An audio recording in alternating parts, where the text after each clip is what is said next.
এটা গুরুত্বপূর্ণ একটা অধ্যায়।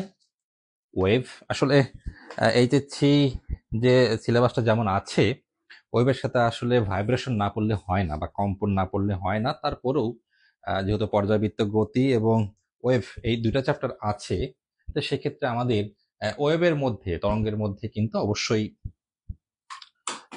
কি বলবো যে কম্পনটা পড়তে হয়। আসলে কম্পনের পরেই কিন্তু ওয়েভের বিষয়টা আসে। হ্যাঁ, তো যাই হোক, আবারও সবাইকে স্বাগতম আজকের লাইভে। যারা যারা লাইভে আছো, হুম, তারা একটু জানান দাও কি অবস্থা, আমরা একটু কথাবার্তা বলি। হুম, এবং যাদের মেনশন করা দরকার একটু মেনশন করো। আর অতি দ্রুতই আর কি তোমাদের ফিজিক্স সলিউশনে একাডেমিক কোর্স চালু হচ্ছে এইচএসসি পদার্থবিজ্ঞানের। এতদিন পর্যন্ত কিন্তু কোনো এইচএসসি লেভেলের কোর্স চালু ছিল না বিভিন্ন কারণে। এখন থেকে খুব দ্রুতই আর কি সামনের 1 মাস বা কম সময়ের মধ্যে একাডেমিক ফিজিক্স, যেটা আর কি, যে একাডেমিক অ্যাডমিশন সবই চালু হবে। ওকে, 26 27 সবার জন্য আর কি তোমার একাডেমিক কোর্সগুলো আসতেছে। নর্মালি একাডেমিক মানে মানে পুরো চ্যাপ্টার ওয়াইজ যে পড়াশোনাগুলোকে বলে এবং অ্যাডমিশন ভিত্তিক যে পড়াশোনা বলে সেগুলো আসতেছে। যারা লাইভ দেখছো তারা অবশ্যই কমেন্টস করবে। দেখি আমি একটু সব ঠিকঠাক আছে কিনা একটু দেখে নেই।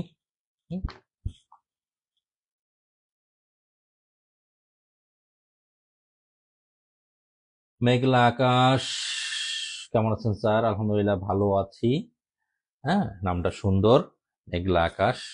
হ্যাঁ, যদিও এখন প্রচন্ড গরমের মধ্যেও আমাদের একটু মেঘলা মেঘলা আকাশ আমরা দেখতে পাচ্ছি বর্তমান। আজকে এরকম ছিল।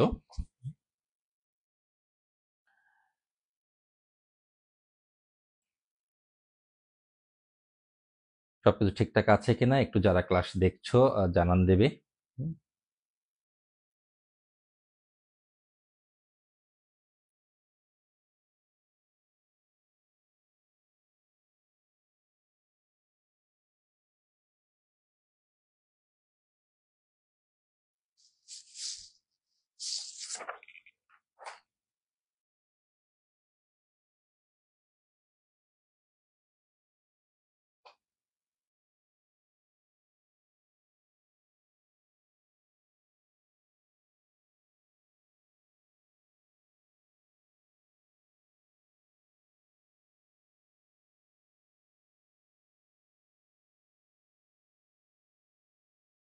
যারা ক্লাসটি দেখছো অবশ্যই একটু শেয়ার করবে, হ্যাঁ মেনশন করবে, শেয়ার করবে। আশা করি হ্যাঁ যারা আছো সবাই একটু শেয়ার মেনশনের মধ্যে থাকবে যাতে সবার রিচেবিলিটি বাড়ে। ওকে, ঠিক আছে, আমি শুরু করতে চাচ্ছি পড়াশোনা। সাউন্ড কোয়ালিটি আশা করি সবকিছু ঠিকঠাক আছে।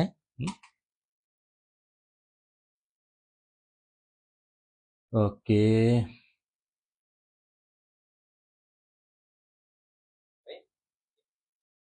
ঠিক আছে। তো আমরা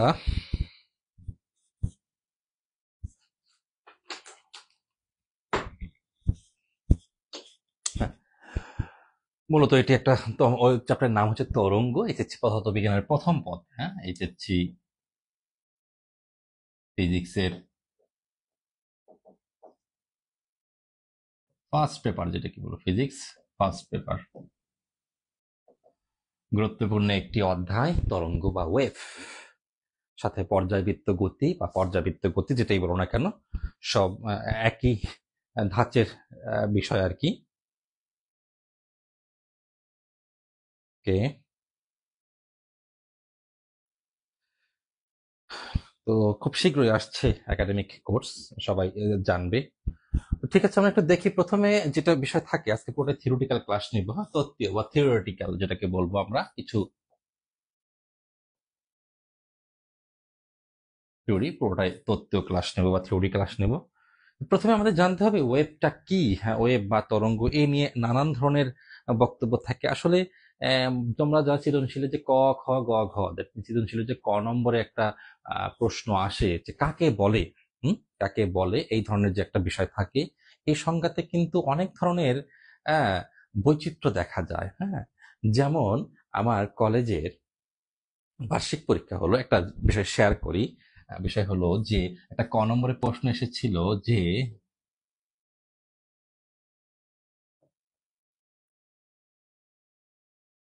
পার্কিং কক্ষপথ, হ্যাঁ কি পার্কিং কক্ষপথ, হ্যাঁ বা পার্কিং কক্ষপথ, এটাই তো। হ্যাঁ, মজার একটা বিষয় হলো যে খাতাগুলো আসলে ভাবে শেয়ার করব না। তোমাদের কাছে প্রশ্ন রইলো, যারা ক্লাস দেখছো, এইচএসসি লেভেলে আছো, যেখানে আছো না কেন, এই পার্কিং কক্ষপথের, হ্যাঁ, এটা কোন অধ্যায় আমি বলি, মহাকর্ষ অধ্যায়ের মধ্যে আমি আগেই বলে দিচ্ছি, মহাকর্ষ অধ্যায়ের পার্কিং কক্ষপথ, হ্যাঁ, পার্কিং, এই বিষয়টা কি। তো মজার বিষয় হচ্ছে, আমি তো সরকারি আজিজুল হক কলেজে আছি, তোমরা সব হলেই জানো। এখানে অনেক ভালো ভালো স্টুডেন্ট ভর্তি হয়, এটাও তোমরা জানো, ভালো ভালো যারা চান্স পায় এটাও তোমরা জানো, কিন্তু মজার বিষয় হচ্ছে অভিজ্ঞতার শেষ নেই আসলে। 1,000-এর উপরে স্টুডেন্ট ভর্তি হয়, আসলে সবাই তো ভালো ভালো অবস্থানে যায় না। এর সংজ্ঞাটা কি হতে পারে আমি বলে দিই। সবারই ব্যক্তিগতভাবে, অনেকের, সবার না থাকলেও কারো কারো গাড়ি আছে, পার্কিং করা হয়, যেমন রাস্তাঘাটে শপিং মলে যাওয়া পাশে লিফলেট দিয়ে সুন্দর করে এখানে লেখা থাকে নো পার্কিং, কোনো পার্কিং হবে না। তার মানে কি ওখানে কোনো গাড়ি রাখা যাবে না। তো কৃত্রিম উপগ্রহ বা স্যাটেলাইটের ক্ষেত্রে পার্কিং কক্ষপথ বলতে যে যারা বিষয়গুলো বুঝিয়েছে, মানে লিখেছে, তো এগুলো আমি 20-25টা খাতা দেখার পরে সত্যি কথা বলতেছি, হনেস্টলি বলতেছি, আমি বই খুলেছি। বই খুলেছি মানে নর্মালি তো ইন্টারমিডিয়েটের পড়াশোনার সাথে, এইচএসসি লেভেলের ফিজিক্সের সাথে অনেকদিন যাবত সেই ছাত্র জীবনের সাথে থেকেই যোগাযোগ। মানে সংজ্ঞা বা ডেরিভেশন বা অনেক কিছুর জন্য ইন্টারমিডিয়েটের বইটা আসলে খুব একটা খুলতে হয় না আমার। হ্যাঁ, তো আমি চিন্তা করলাম যে কি বাবা, এর সংজ্ঞাটা কি চেঞ্জ হয়ে গেছে নাকি, নতুন নতুন বই এডিশন আসতেছে, ফিজিক্স আপডেট হচ্ছে, হ্যাঁ, তো এটা কি চেঞ্জ হয়েছে নাকি, হ্যাঁ, আচ্ছা, চেঞ্জ হয়েছে নাকি এটা আমার একটু মাথায় আসলো। তো তা দেখলাম যে না, চেঞ্জ হয় না, আমি যা জানি সেরকমই আছে।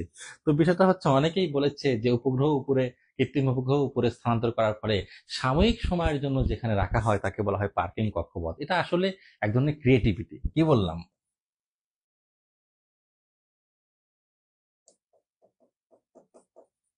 এক ধরনের সৃজনশীলতা,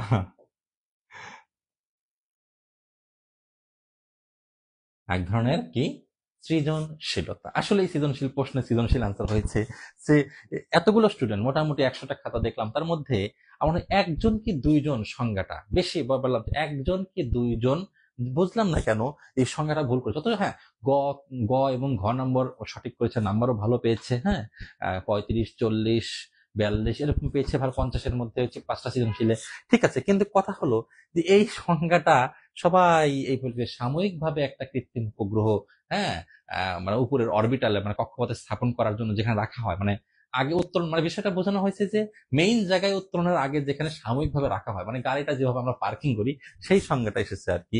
আচ্ছা, এই ধরনের অদ্ভুত বিষয়, মানে কি ফিজিক্সের ঝামেলা আছে। তো গ ঘ যে পারো তোমরা, তার জন্য খুব একটা নিজেকে ব্রিলিয়ান্ট ভাবার কোনো কারণ নেই, খুব একটা নিজেকে ব্রিলিয়ান্ট ভাবার কোনো কারণ নেই। কারণ যে ধরনের প্রশ্ন আমরা তোমরা ফেস করো আর কি, একদম গতানুগতিক, এই যে মানে পরীক্ষা হলো, 25-এর পরীক্ষা হলো, একদম গতানুগতিক যে প্রশ্নগুলো বরাবর আসে সেটাই কিন্তু আসে। হুম, এবং সেখান থেকে বাহাদুরি দেখিয়ে খুব একটা কিন্তু পরবর্তী ভর্তি পরীক্ষা লাভ হয় না।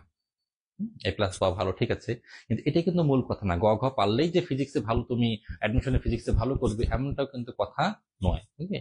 তাই অভিজ্ঞতা থেকে বলছি, ক খর অবস্থা খুবই খারাপ, খুবই খারাপ। খ নম্বর পড়াই যায় না, আন্দাজে 1 নম্বর দিতে হয়, 1.5 নম্বর, হাফ নম্বর দিতে হয়, হ্যাঁ।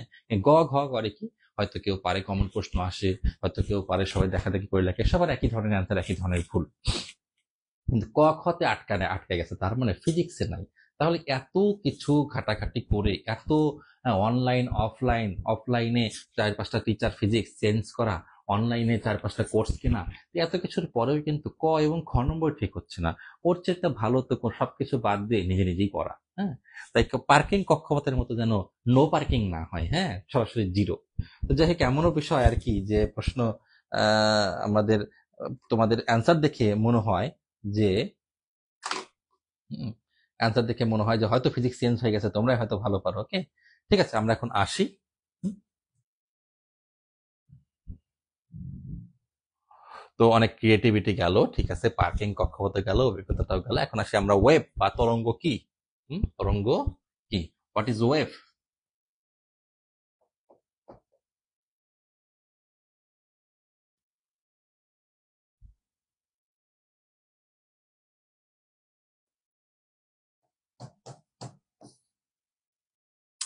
What is wave? এটা বললে কি বলে?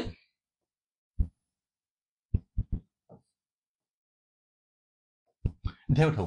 হুম, এটা বলা হয়। মানে এটা নাকি তরঙ্গ মানে কি? ঢেউ ঢেউ সামনের দিকে যাচ্ছে, কিংবা নৌকার নদীর ঢেউ, সরি স্রোতের ঢেউ, অমুক ঢেউ, তো এটা আর কি বাতাসের ঢেউ, এরকম না। তরঙ্গ মানে কিন্তু কি বলবো, যে ঢেউ ঢেউ না, এরকম এরকম। এটা কি আসলে তরঙ্গ? তরঙ্গর এটা কি শেপ, আকৃতি? না, কোনো কিছুই না। এটা একটা কাল্পনিক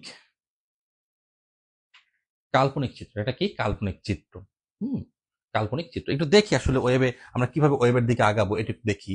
সাপোজ আমাদের ওয়াটার সারফেস আছে এখানে।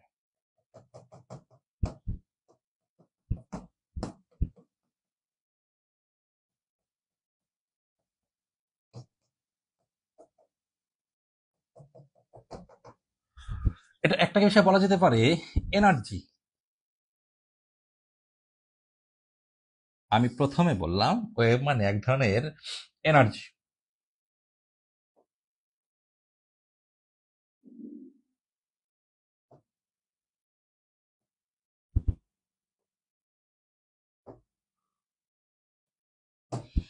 ওয়েভ মানে এক ধরনের এনার্জি, আমি বললাম প্রথমে এনার্জি পর্যন্ত থাকি। হ্যাঁ, কি হচ্ছে, একটা তুমি ঢিল ছুড়লে, এখানে একটা ঢিল ছুড়লে, ভালো কথা। পানিতে একটা ঢিল ছুড়লে, খুবই ভালো কথা। পানিতে ঢিল ছোড়া হলো, ওকে।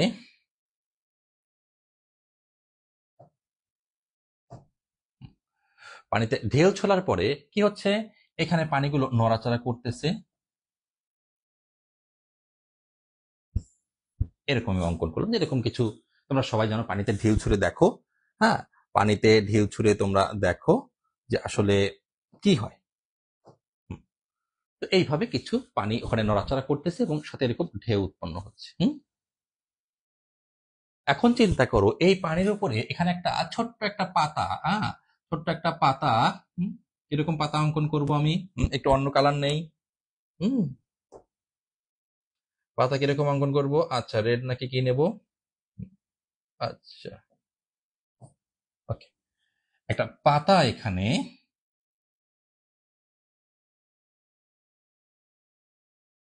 পাতা বা কোনো একটা ময়লা কিছু ভাসতেছে, ভাসমান অবস্থায় আছে। ওকে, আমি মনে হয় বোঝাতে পারছি। একটু ভাসমান অবস্থায় আছে, ঠিক আছে। তো ভাসমান অবস্থায় থাকলে পানিতে যে ঢেউ ছুড়লে, পানিতে যে ঢেউ ছুড়লে,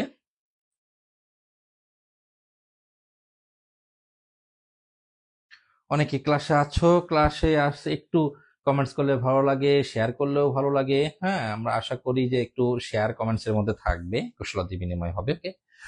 তো এখন ঢেউটা হচ্ছে ভালো কথা, ঢেউ ভাবে উৎপন্ন হচ্ছে, পানিতে ঢেউ ফেলার ফলে ঢেউ উৎপন্ন হচ্ছে, কিন্তু ওইখানে যে একটা নির্দিষ্ট পাতা বা একটা ময়লা আছে, ময়লার কিছু ভাসমান অবস্থা আছে, সে কিন্তু মুভ করতেছে না। সে কিন্তু মুভ করবে না, সে সেখানেই থাকবে।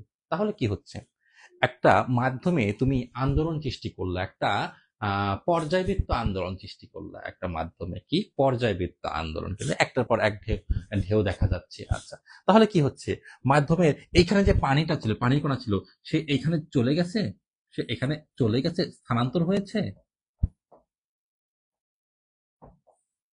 না, কণাগুলোর স্থানান্তর হয়নি। কণাগুলোর যদি স্থানান্তরই হতো, তাহলে এই ভাসমান টুকরাটা কিন্তু এইখান থেকে এই ঠিক অন্য জায়গায় চলে যেত, কিন্তু তা যায়নি। তুমি ভালো করে খেয়াল করে দেখবা, সেখানেই সে থাকবে। হ্যাঁ? একটা ভাসমান মানে পরে মানে পেপারস বা কোনো কিছু যদি থাকে, লিফ পাতা বা ময়লা টুকরা, যাই হোক না কেন, সেখানে আছে। তার মানে তুমি একটা মাধ্যমে আন্দোলন সৃষ্টি করলে, একটা আন্দোলন সৃষ্টি করলে বা একটা কিছুতে ঢিল দিলে, তারপরে সেই কণাগুলোর স্থানান্তর হলো না, কিন্তু শক্তির স্থানান্তর হলো। এইখান থেকে ঢেউটা এই পাশে চলে আসলো, তাহলে ওই ঢেউটা, তাহলে ওই এই যে একটা ঢেউয়ের মতো সাদৃশ্য মনে হচ্ছে, সব জায়গায় তো আর দেখা যাবে না ঢেউ। এই যে এই ঢেউয়ের প্যাকেটটা, এটা এখান থেকে এখানে চলে গেল, তারপরে এখানে যাবে, সামনের দিকে যাচ্ছে। তো এইভাবে এইভাবে কিন্তু কি যাচ্ছে, শক্তির স্থানান্তর ঘটতেছে। তাহলে কণার স্থানান্তর, মাধ্যমের কণাগুলোর, পানির কণাগুলোর কিন্তু স্থানান্তর হচ্ছে না। পানির কণাগুলোর স্থানান্তর হচ্ছে, তাহলে কণাগুলো কি হচ্ছে, কণাগুলোর কম্পন হচ্ছে, আন্দোলিত। এই যে আন্দোলন কথাটা, কি কথাটা, আমি যে পয়েন্টগুলো বলতে চাচ্ছি, এখানে প্রথমে আমি লিখলাম যে এনার্জি,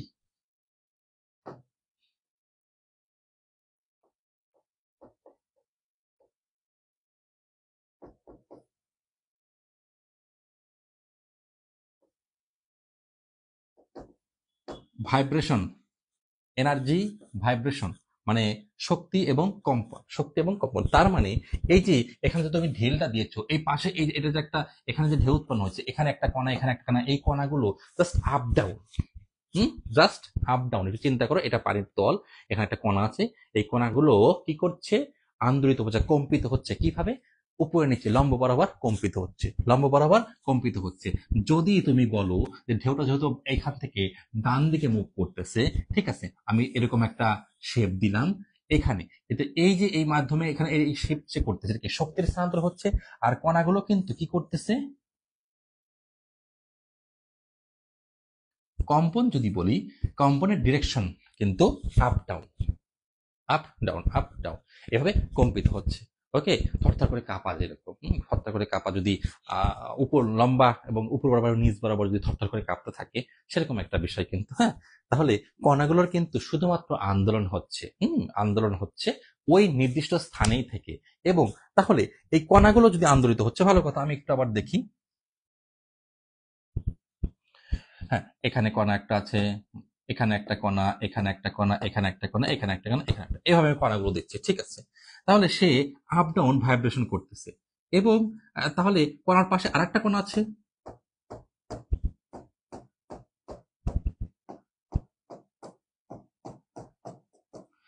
এই কণা থেকে এই কণাতে কি কম্পন সৃষ্টি হচ্ছে? হ্যাঁ, এই কণা থেকে এই কণাতে সে আবেশ প্রক্রিয়া, যদি বলেন আবেশ বা পরবশ কম্পন হচ্ছে, পরবশ কম্পনের ফলে শক্তি একটা থেকে আরেকটাতে স্থানান্তর হচ্ছে। তো এখানে কিন্তু এই যে বেসিক কনসেপ্ট গুলো, এগুলো কিন্তু এমসিকিউর জন্য অনেক সময় লাগে। হ্যাঁ, তাহলে একটা কণা আন্দোলিত হচ্ছে, সে পাশের কণাকে শক্তি দিয়ে দিচ্ছে, যেটা বলা হয় পরবশ কম্পন। তাহলে ওয়েভের মধ্যে দুইটা কণার মধ্যে শক্তি স্থানান্তর হয়, সেখানে কোন ধরনের কম্পন হয়? মুক্ত কম্পন, পরবশ কম্পন, নাকি অনুনাদ? হ্যাঁ, পরবশ, পরের দ্বারা বশ।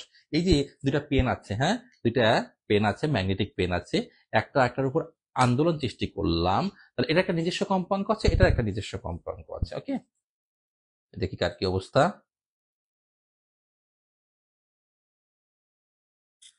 হ্যাঁ, এই একটার উপর যে একটা কম্পন যদি সুপার ইম্পোজ হয়, তারা যদি অনিয়মিত কম্পাঙ্কে কাটতে থাকে, সেটাকে বলে কিন্তু পরবশ। হ্যাঁ, পরের দ্বারা বশ যেটাকে বলে। যাই হোক, তাহলে এটার ফলে পরবশ কম্পনের ফলে একটা থেকে আরেকটাই কিন্তু কম্পন বা শক্তি এভাবে মুভ করবে। হ্যাঁ, তারপরে এই শেপটা কিন্তু আমার ঢেউর মতো মনে হচ্ছে। এই তো হচ্ছে তোমার হুম তরঙ্গের প্রাথমিক সংজ্ঞায়, যেটা আমরা একটু বুঝলাম যে কি কি লাগে। আচ্ছা, আরেকটা লাগবে, যে তরঙ্গের সাথে একটা বিষয় লাগবে, কি লাগবে, সেটা হচ্ছে স্থিতিস্থাপকতা। কি? স্থিতিস্থাপকতা লাগবে। হ্যাঁ, এই তরঙ্গের এই ন্যাচারের মধ্যে কিন্তু একটা কথা দেখা যায়,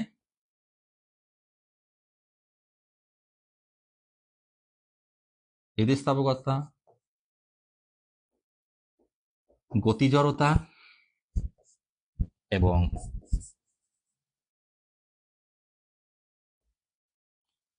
অনেক সময় তোমাদের এই যে যারা মেডিকেলে বা পাবলিক ইউনিভার্সিটিতে বা ইঞ্জিনিয়ারিং যেখানে পড়তে, ইঞ্জিনিয়ারিং সেক্টরে বেশিরভাগ ক্ষেত্রে একটু ফিজিক্যাল ম্যাথ গুলো ভালো কাজে লাগে। এবং অন্যান্য সেক্টরে কিন্তু যেখানে দেখা যায় যে বেসিক টাইপের কিছু প্রশ্ন আসে। এখন তরঙ্গের সাথে কোন বিষয়টি সম্পর্কিত, এখন যদি এমসিকিউতে আসে, এনার্জি, কম্পন, স্থিতিস্থাপকতা, গতিজড়তা, সংশক্তি, বল, এটাকে অনেক সময় অনেকে ক্রস করে দেবে, না এটার কোনো তো দরকার নেই, এটা কোনো তো দরকার নেই। স্থিতিস্থাপকতা কি দরকার আছে, এটাও অনেকে বলতে পারে না এটাও দরকার নেই, আছে। সরি, এই যে উপরে নিচে কম্পন হচ্ছে, উপরে নিচে কম্পন হচ্ছে, সে কণাটা উপরে যাবে নিচে আসবে, উপরে যাবে নিচে আসবে, একসময় কিন্তু এই পানির ঢেল দেওয়ার পরে একসময় কিন্তু পানি শান্ত আগের মতোই হয়ে যাবে। তাহলে আগের অবস্থায় কিন্তু কণাগুলো ফিরে আসবে। তাহলে এই ধর্ম কিসে আছে, তরঙ্গের মধ্যে কি ধর্ম আছে? স্থিতিস্থাপকতা ধর্ম কিন্তু আছে। ওকে, গতি জড়তা, গতি জড়তা, ঠিক আছে। গতি জড়তা মানে গতির মধ্যে থাকতে যে জড়তা, তাহলে উপরের দিকে যাচ্ছে আবার বিপরীত দিকে আসবে, উপরের দিকে যাচ্ছে আবার বিপরীত দিকে আসবে। হ্যাঁ, বিপরীত থেকে আবার আগের অবস্থা এবং উপরের দিকে যাচ্ছে। তাহলে এই যে গতির মধ্যে ধীরে ধীরে একটা সময় জড় অবস্থায় আসলো, ইনার্শিয়া অবস্থায় আসলো, তাহলে গতি জড়তা কিন্তু যুক্ত আছে এই বিষয়ের সাথে। সংশক্তি বল, সংশক্তি মানে কি? Cohesive force. কি সংশক্তি বল কাকে বলে? কোহেসিভ ফোর্স, যেটাকে আমরা বলি। হ্যাঁ, কোহেসিভ ফোর্স, কোহেসিভ ফোর্স। নিজেদের মধ্যে যে একটা অণু, একই পদার্থের অণুগুলোর মধ্যে যে আকর্ষণ বিকর্ষণ, আন্তঃনবিক আকর্ষণ বলে, একই পদার্থের অণু, পানি অণুর সাথে আর একটা অণুর একটা নিজস্ব আকর্ষণ আছে। এই যে আমি এই ডট ডট দিয়ে যে প্রকাশ করলাম, এই সংশক্তি বলের জন্য কিন্তু এরা পরস্পর আকর্ষিত থাকে। তাহলে এই কণা আন্দোলিত হলে এই সংশক্তি বলের জন্য তাদের তো একটা আকর্ষণ বল আছেই, তাহলে আন্দোলিত হলে সে আন্দোলনটা কিন্তু পাশের অণুকে সে দিতে পারতেছে। কেন? তার মধ্যে একটা সংশক্তি বল কিন্তু আছে। হ্যাঁ, একটা একটা সাথে জয়েন্ট হওয়ার একটা যে প্রবণতা, হ্যাঁ, তো আছে দেখে তো পাশেরটা যদি ভাইব্রেশন হয়, তাহলে পাশেরটা তো তার পাশেরটাতে কি হবে? ভাইব্রেশন হবে। তো এটাতে আবার তার পাশেরটাতে ভাইব্রেশনটা স্থানান্তর করবে। ওকে, তো এইভাবে সংশক্তি বল কিন্তু আছে। তরঙ্গের সাথে কিন্তু কি কি ফ্যাক্টর যুক্ত আছে, কি কি ফ্যাক্টর যুক্ত আছে সেই ফ্যাক্টর গুলো কিন্তু আমি মোটামুটি ভাবে ব্যাখ্যা করলাম। হ্যাঁ, দেখি কার কি অবস্থা, কোনো কমেন্টস আছে কিনা। যারা ক্লাসে উপস্থিত আছো একটু আমি বলবো যে ক্লাসে শেয়ার করো বা মেনশন করো তোমাদের ফ্রেন্ডদেরকে বা যাদের দরকার বিষয়গুলো। ওকে,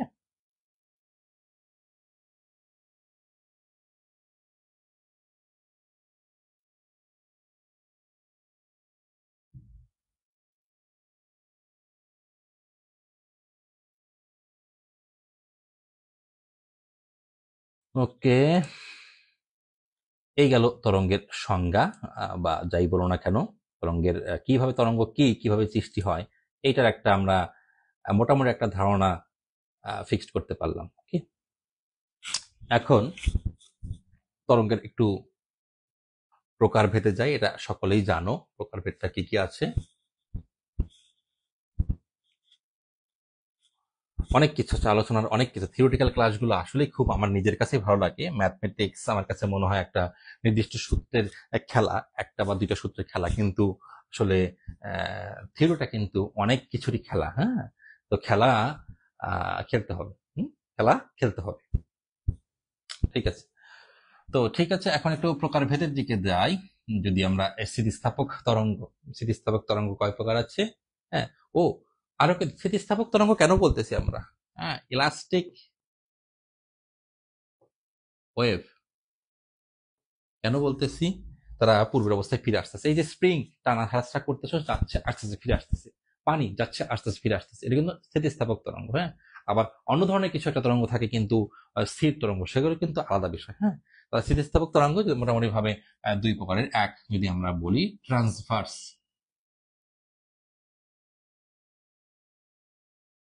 অনুপ্রস্থ বা তির্যক,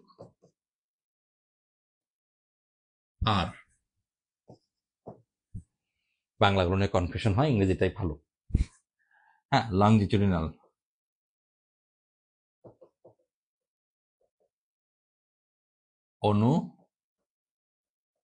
অনুদৈর্ঘ্য বা এই তো, বা বাংলা টাংলা অনেক আছে, তোমরা দেখবে। ওকে, তো অনুপ্রস্থ অনুদৈর্ঘ্য, তো এটা আমরা তোমরা সকলেই জানো যে অনুপ্রস্থ তরঙ্গটা কোনটা কোনটা বলা যাচ্ছে, পানির ঢেউ, নর্মালি আমরা এটাই চিনি। আর অনুদৈর্ঘ্যটা বা লংজিটিউডিনাল যেটাকে বলবো সেটাকে বলা হয় শব্দ। এই দুইটাই মানুষ বেশি চেনে বা তোমরা সকলেই জানো।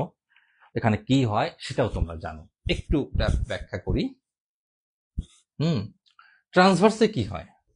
এই যে পানিতে তুমি ঢেল দিলে, হ্যাঁ, কণাগুলো এদিকে বলতেছো ওয়েভ, এইদিকে ঢেউটা স্থানান্তর হচ্ছে, তোমার চোখে দেখছো।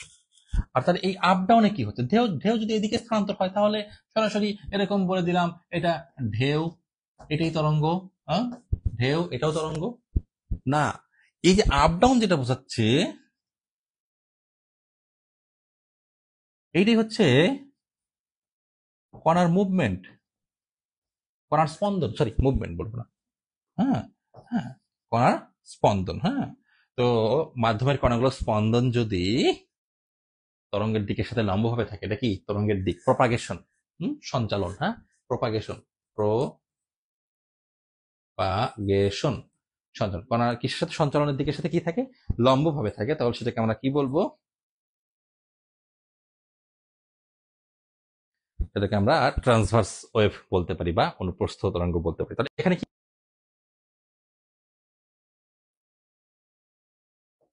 তরঙ্গ শীর্ষ, ক্রেস্ট, এটাকে বলে রাইজেশন, যার বাংলায় বলে সমবর্তন। সেকেন্ড পেপারে আছে, হ্যাঁ, সমবর্তন। ব্যতিচার, অপবর্তন, এই ঘটনাগুলো কি বললাম? পোলারাইজেশন, ইন্টারফারেন্স মানে ব্যতিচার, হ্যাঁ, তারপরে কি বলবো, সমবর্তন, ব্যতিচার, অপবর্তন, ডিফ্রাকশন, এই নেচারগুলো কিন্তু এই অনুপ্রস্থ তরঙ্গ মেনে চলে। ওকে, এই নলেজগুলো কিন্তু জানা দরকার যে কোনো লেভেলের জন্যই। ওকে, এই গেল আমাদের হচ্ছে কি তরঙ্গের একটা অনুপ্রস্থ তরঙ্গ গেল। এরপরে আমরা আসবো হচ্ছে অনুদৈর্ঘ্য তরঙ্গ। অনুদৈর্ঘ্য তরঙ্গ যেমন এখন চিন্তা করি টানাটানি, কি বলবো রে বাবা, টানাটানি। হ্যাঁ,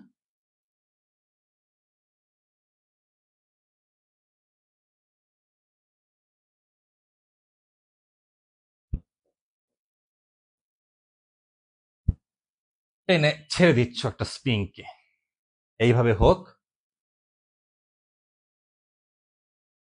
এইভাবে হোক টানতেছো। ওকে, আপ ডাউন অথবা লেফট রাইট।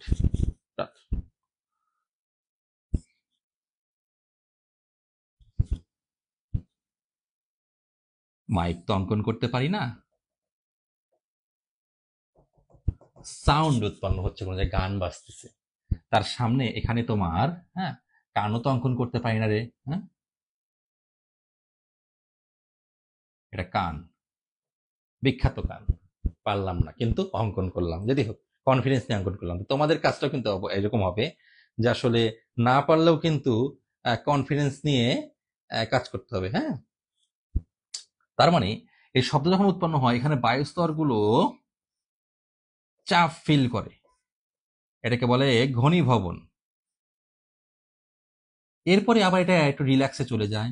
হ্যাঁ, এরপরে আবার সংকোচন প্রসারণ, সংকোচন প্রসারণ, এভাবে কোনো জায়গায় চাপ বেশি চাপ কম, চাপ বেশি চাপ কম, মাধ্যমে সব জায়গায় ঘনত্ব সমান নয়। হ্যাঁ, তাহলে ঘনীভবন, তারপরে এটাকে বলে আর কি, কি বলবো, তনুভবন, এরকম একটা কিছু বলে আর কি। হ্যাঁ, ঘনীভবন ও যেটাকে বলে তনুভবন আর কি।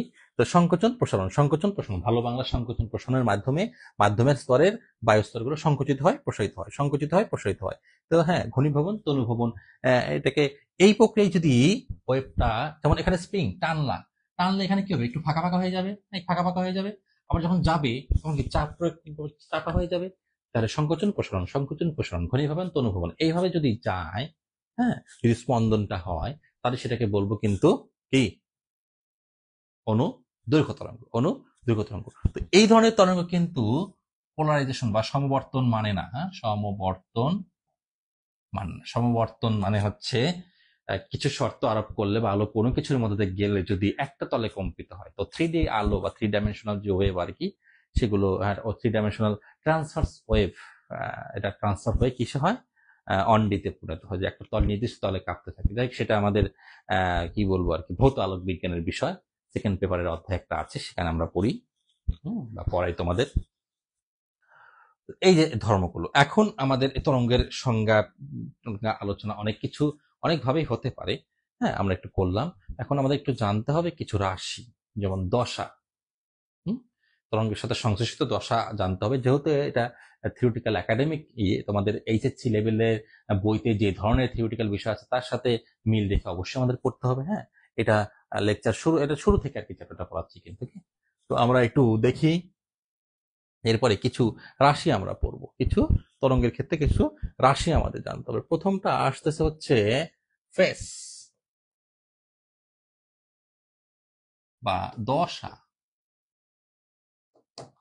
আবারও সেই বিখ্যাত চিত্র।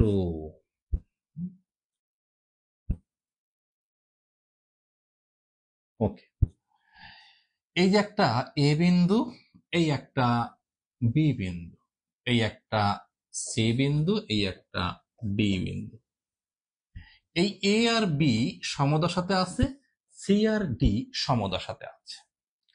মানে দশা হচ্ছে এমন একটি টার্ম বা এমন একটি প্রত্যয়, যেটাকে বলতে পারি, হ্যাঁ, এমন একটি প্রত্যয় যার দ্বারা তরঙ্গের যে কোনো সময় যে কোনো অবস্থার সামগ্রিক অবস্থাটা বোঝা যায়, কিন্তু তার সামগ্রিক অবস্থাকে, তার সামগ্রিক অবস্থা বোঝা যায়।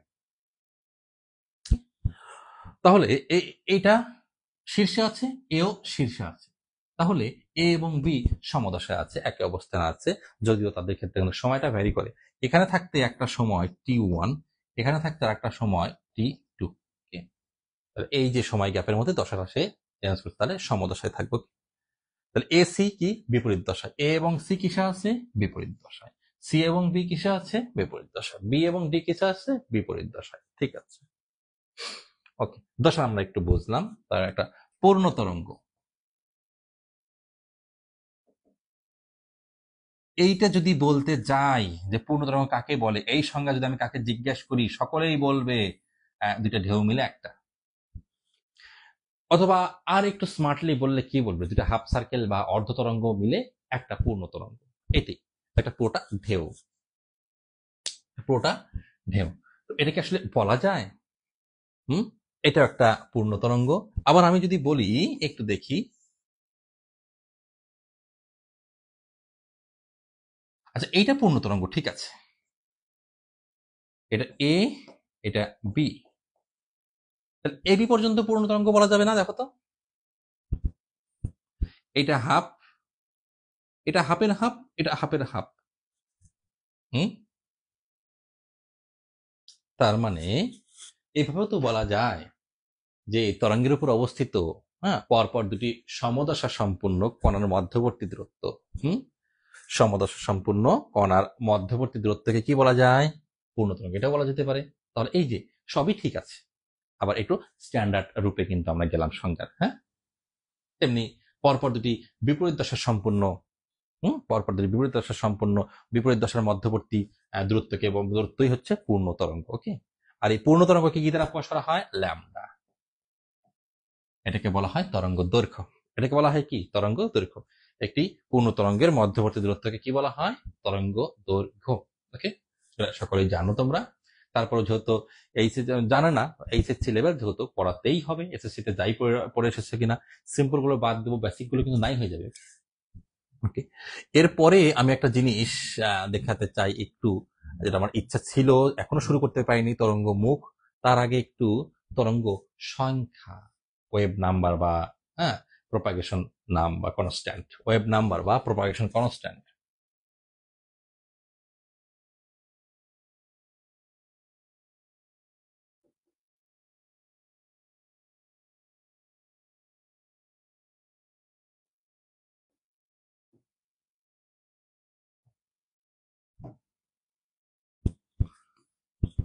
একই জিনিস, এটাকে আমরা কে দ্বারা প্রকাশ করি? বেশিরভাগ ক্ষেত্রে এটাকে অনেকে সংজ্ঞা এটা জানে। এর একক হচ্ছে ইউনিট। ইউনিট হবে কি? রেডিয়ান পার, সরি,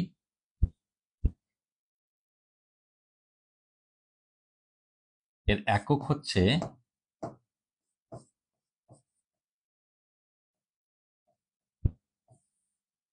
ভালো করে বোঝো, মূলত কিন্তু আমি দেখতেছি যে আমি যেটা বলি এটা তো সঠিক, তাই না? 2 পাই তো একটা একটা নির্দিষ্ট ভ্যালু। আচ্ছা, তার মানে 2 পাই/ল্যামডাকে আমরা বললাম প্রপাগেশন কনস্ট্যান্ট, হ্যাঁ, বা ওয়েভ নাম্বার। তার অর্থ কি? তার অর্থ হচ্ছে একক দূরত্বের মধ্যে বা একক তরঙ্গ দৈর্ঘ্যের মধ্যে যে পরিমাণ দশা পার্থক্য, 2 পাইকে যে পরিমাণ পথ পার্থক্য, সরি, একক দূরত্বের মধ্যে বা একক পথ পার্থক্যের মধ্যে যে পরিমাণ তরঙ্গ থাকে, ওয়েভ নাম্বার যদি বলি, একটু বলি সংখ্যাটা, দেখো আমি বলি, ওয়েভ নাম্বার যদি আমি বলি, হ্যাঁ, একক ওয়েভ নাম্বার বা তরঙ্গ সংখ্যা, বাংলাটা কি? তরঙ্গ সংখ্যা, তরঙ্গ সংখ্যা। তো তরঙ্গ সংখ্যা যদি বলি তাহলে কি? একক দূরত্বের মধ্যে যতগুলো পূর্ণ তরঙ্গ আছে। যদি বলে তরঙ্গ সংখ্যা কাকে বলে, আমি কি বলবো? একক দূরত্বের মধ্যে যতগুলো পূর্ণ তরঙ্গ আছে তাকে বলবো তরঙ্গ সংখ্যা। সেটাকে কি দ্বারা প্রকাশ করতে পারি? K equal to 2 pi lambda, okay. আর প্রপাগেশন কনস্ট্যান্ট বা ধ্রুবক, এটাও যদি বলি ওই একই রকম সংজ্ঞা দিতে পারো, অথবা একক, হ্যাঁ, পথ পার্থক্যের মধ্যে, হ্যাঁ, তরঙ্গের সংখ্যাকে প্রপাগেশন কনস্ট্যান্ট বলে। তো যাই হোক না কেন, এটা দ্বারা বোঝায়, এই কোয়ান্টিটি দ্বারা বোঝায় যে একক দূরত্বের মধ্যে, হ্যাঁ, বা একটা নির্দিষ্ট পথ পার্থক্যের মধ্যে কতগুলো তরঙ্গ আছে সেটা বোঝায়। এটাকে প্রকাশ করা হয় কি দ্বারা? 2 পাই/ল্যামডা দ্বারা কিন্তু, হ্যাঁ। এটা কিন্তু মাঝে মাঝে এমসিকিউতে আসতে দেখা যায়, ওকে। কে অনেকক্ষণই ক্লাস চলছে, হ্যাঁ, রনি, শাহরিয়ার ইসলাম রনি। যাই হোক, রনি কেমন আছো? সে তো বড় খুব ভালো পেজ হোল্ডার, শাহরিয়ার ইসলাম রনি। সে অনেক অ্যাক্টিভ ফেসবুকে, হ্যাঁ। তো কেমন আছো? আশা করি ভালোই আছো, ভালোই চলছে তোমাদের পরীক্ষা। মনে হয় তোমাদেরই তো পরীক্ষা চলছে, হ্যাঁ, তোমরা তো 25-এর ব্যাচ, আমার আগের কলেজের স্টুডেন্টেরা, ওকে। ক্লাসটা যারা দেখছো একটু শেয়ার দেবে আশা করব, শেয়ার দেবে। এরপর আমি একটা জিনিস যেটা পড়াতে চাই সেটা হচ্ছে তরঙ্গ সংজ্ঞা, তরঙ্গের তরঙ্গ মুখ, ওয়েভ ফ্রন্ট। খুব বড় একটা বিষয় ওয়েভ ফ্রন্ট, খুব ইন্টারেস্টিং এবং খুব মজা জানার একটা বিষয় থাকবে। এটাকে বলবো আমরা ওয়েভ ফ্রন্ট। ওয়েভ ফ্রন্ট একটু আমরা শিখবো। তরঙ্গ মুখ, তরঙ্গ মুখটা শিখে আমরা কিন্তু একটু আজকের ক্লাসটা ক্লোজ করব। তরঙ্গ মুখটা একটু আমাদের জন্য খুবই ইম্পর্টেন্ট। তরঙ্গ মুখটা কি, যদিও সে আগের প্রথমের দিকে এটা আমার পড়া উচিত ছিল, কিন্তু না, তোমাদের লেভেলে পড়ানো যাবে না, অনার্সে সরাসরি তরঙ্গ মুখ পড়াই। তোমাদের তরঙ্গ, তরঙ্গের প্রকারভেদ সবকিছু পড়ানোর পর আমরা এখন পড়বো ওয়েভ ফ্রন্ট।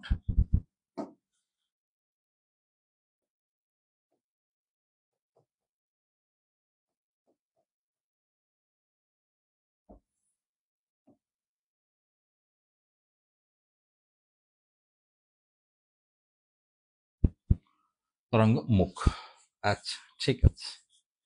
বাংলাটা আগে বলে দিই, বাংলাটা মুখস্থ সবাই পারে। কোন তরঙ্গের উপর অবস্থিত সমদশা সম্পূর্ণ কণার গতিপথকে।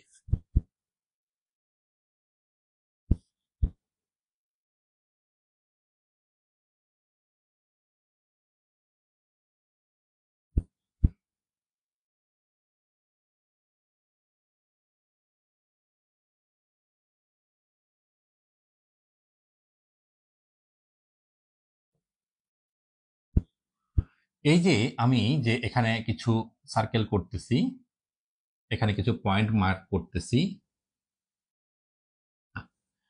তো এগুলো কি সমদশায় আছে? রেড কালার পয়েন্টগুলো সমদশায় আছে। তো সমদশা সম্পূর্ণ তরঙ্গের উপর অবস্থিত সমদশা সম্পূর্ণ কণার গতিপথকে তরঙ্গ মুখ বলে। হ্যাঁ, তরঙ্গ মুখ বলে। ঠিক আছে, এখানে সমদশা সম্পূর্ণ তরঙ্গের গতিপথকে তরঙ্গ মুখ বলে। তাহলে এগুলো সমদশায় আছে। ঠিক আছে, তো এটা তো এভাবে বোঝা যাবে না, এটা এভাবে বোঝা যাবে না। আগে আমি বলি যে আচ্ছা ঠিক আছে, এখানে তরঙ্গ, এটা ভুলে যাই, এগুলো একটু বোঝার জন্য আরেকটু আগাই আমরা। আচ্ছা, এগুলো হচ্ছে তরঙ্গের দিক। আচ্ছা, সঞ্চালনের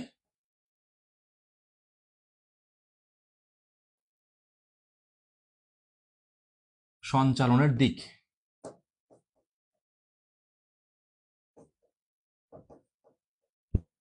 তরঙ্গ এই ঢেউ ঢেউ যাচ্ছে, ভালো কথা, সঞ্চালনের দিক। ওকে, এই তরঙ্গের দিক এবং তরঙ্গ মুখ, তরঙ্গের দিক এবং তরঙ্গ মুখ পরস্পর লম্ব, এটা আগে মাথায় রাখো। তরঙ্গের দিক এবং তরঙ্গের মুখ কিন্তু পরস্পর লম্ব অবস্থানে থাকে। এটা কিন্তু খুবই ইম্পর্টেন্ট, এমসিকিউতে কিন্তু অহরহই আসতে পারে যে কোনো প্রতিযোগিতামূলক জায়গায়। হ্যাঁ, তরঙ্গ মুখ এবং তরঙ্গ কিন্তু কি অবস্থানে থাকে? তরঙ্গর দিক এবং তরঙ্গ মুখ কিন্তু লম্বভাবে থাকে। এখন আমি বলি যে তরঙ্গর দিক হচ্ছে এইটা। ওকে,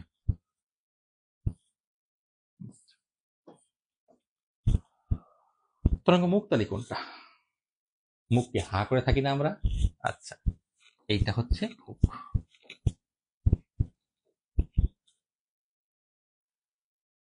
কোন তরঙ্গের ওপর অবস্থিত সমদশা সম্পূর্ণ কণার গতিপথকে, কথাটা ভুল।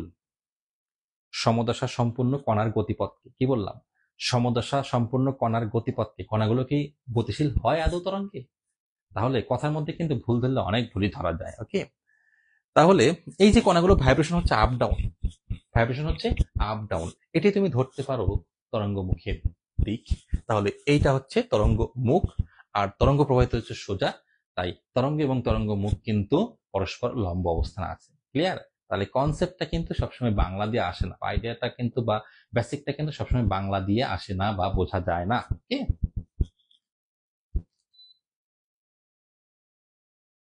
ওকে, ঠিক আছে। তো তরঙ্গ মুখ কয় ধরনের? Two types. গোলীয় বা স্ফেরিক্যাল,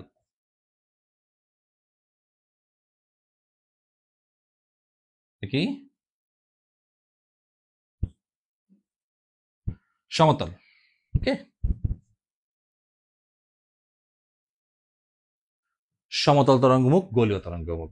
তো আসলে এটা বিষয়টা খুব একটা কমপ্লেক্সের দিকে আমরা না যাই। যদি বিন্দু উচ্চ হয়, আমাদের কাছাকাছি আলোক উচ্চ হয়, সেখান থেকে যে তরঙ্গটা আসে সেই তরঙ্গের মুখটাকে বলা হয়, হ্যাঁ, গোলীয় তরঙ্গ। গোলীয় তরঙ্গ বা তরঙ্গের মুখ, গোলীয় তরঙ্গ মুখ। আর যদি দূরবর্তী স্থানে হয়, যেমন আমি একটু বলি তোমাকে, সিম্পল ওয়েতে যাই, এটা একটা ছোট গোলক, এটা একটা বড় গোলক। আচ্ছা, ওকে। বড় গোলকের, আচ্ছা, এরকম একটা বৃত্ত কলা অঙ্কন করলাম আমি, ঠিক আছে। আমি একটু এখন মুছবো রে বাবা, একটু মুছবো। হলো না? আচ্ছা, ঠিক আছে।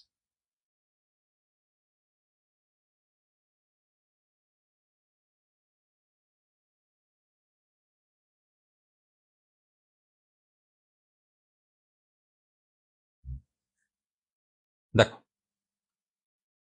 এই আমি মুছে দিলাম, বুঝতে পারছো তো? এইটুকু পথ,